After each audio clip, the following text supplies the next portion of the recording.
তেলাবিবে আঘাত হানে ইরানের ছোড়া ক্ষেপণাস্ত্র। দফায় দফায় বিস্ফোরণে নজিরবিহীন ক্ষয়ক্ষতির শিকার একাধিক আবাসিক এলাকা। ইরান থেকে ছোড়া এসব মিসাইলগুলোর মধ্যে অন্তত একটি ছিল ক্লাস্টার ওয়ারহেডযুক্ত, এমন দাবি আইডিএফের।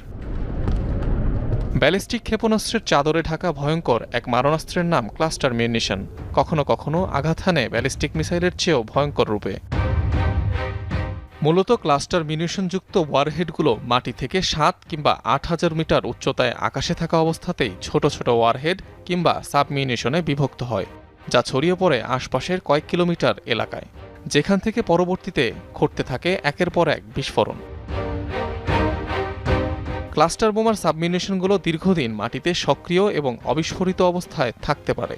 অজান্তে কেউ সংস্পর্শে চলে এলে বেড়ে যায় প্রাণহানির শঙ্কা, অর্থাৎ এক ধরনের জীবন্ত মাইন হিসেবেও বিবেচনা করা যেতে পারে এটিকে।